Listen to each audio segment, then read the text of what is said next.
What is going on, guys? Craig 1287 here, bringing you yet another PlanetSide 2 video. This time we're not looking at any specific infantry weapon.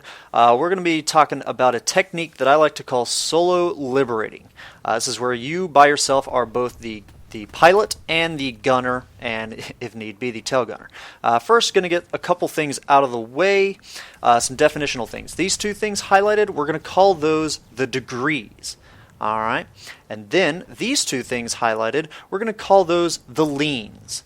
Now, I know that there are specific terminology for these, some aeronautical terms for things such as pitch, roll, and I don't want to get too technical into this. Alright, this is a guide. A lot of people are not familiar with these sorts of terms, so rather than confusing you throughout the video when talking about them, when I reference them, I just want it to be so that you guys know what I'm talking about when I'm talking about those two different numbers. Again, that is, the two in the center are going to be the degrees, and the two on the side are going to be the leans. Now, these are very important to pay attention to, well, anytime you're piloting any aerial vehicle in PlanetSide 2, but when you're solo-liberating, it's very important. As a pilot, you are to switch to the gunner. There's a little bit of lag between there. You can't just switch back and forth just anytime you want. If you switch to pilot, you're going to have to wait a few seconds till you can switch back to gunner. So you got to make sure that your settings are in really, really good shape when you switch away from pilot control. If you're hovering, even if you have those performance classes, chassis maxed out, your hover means nothing when you're not actually in the pilot's seat. It will drop out of the sky really, really quick. And the tilt and you know the orientation of your aircraft will determine how you fall. So if the degrees are not at 0 and 0, you're gonna look really weird as you fall down, and of course that's gonna throw you off, but you might actually even be flipped upside down and blow yourself up.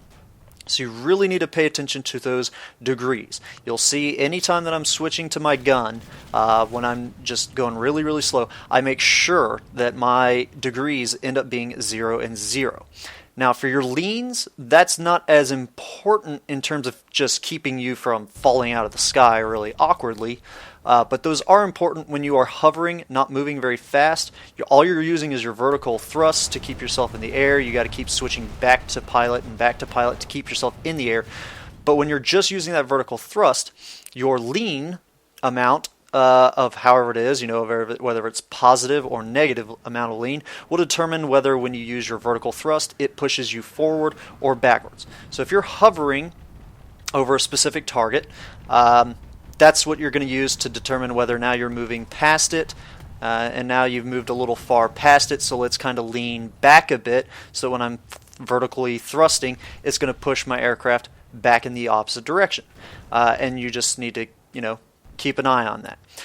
So that's just that quick terminology and such out of the door. Now let's get into the specifics of this. What weapon to use when solo liberating? Do you want to use the Shredder? Do you want to use the Zephyr? Do you want to use the Dalton? I much prefer the Zephyr because it allows you to pull off 6 shots, and again, there's that little bit of time where once you switch to the gunner, you cannot instantly switch back to the pilot. So the one-shotness of the Dalton doesn't really benefit you in this case. It just kind of hurts you. There's also a little bit of trickiness. This is just something you'll have to figure out as you play and do this solo liberating, but there's a time at which if you hit reload and switch back to the pilot too quick, the reload will not actually happen.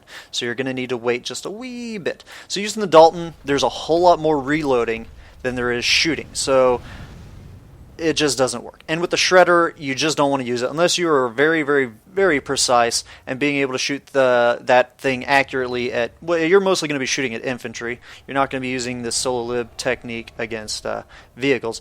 So Shredder, probably not the best thing unless you are just simply that accurate. And if you are, you don't need to be watching a guide like this. You already know what to do. Definitely you want to rock out the infrared. You don't want to be using any zoom because you're going to be flying very low towards these objects, and you're going to want to just get anything that can help you to acquire your targets faster. If it makes it, everything green, shoot at white that doesn't have blue or green names hovering over them. You need that because you're going to drop out of the air really, really quick. You need whatever it takes to acquire your target as fast as possible. This is definitely something that you do just need to work on and get a feel for. It can feel clumsy when you start doing solo liberating at first.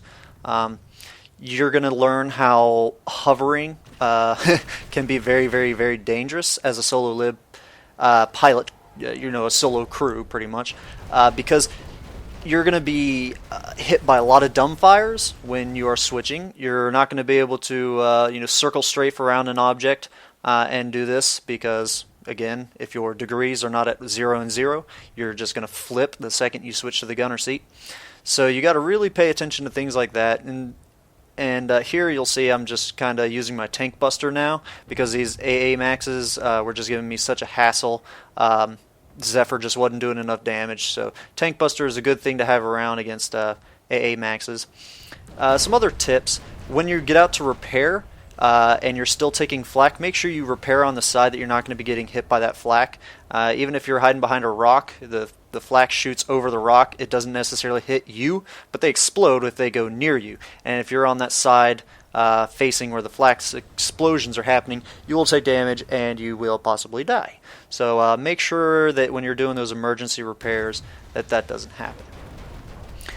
This is pretty much all I've got to say on this. If you guys want, I can do some more in-depth reviews, but just kind of pay attention to the footage. Notice how I leave extra quick, because typically if you're leaving a scene, your gunner can shoot the maxes and that'll keep them scared. If they see you running, they're not going to want to keep trying to get you for fear of them dying.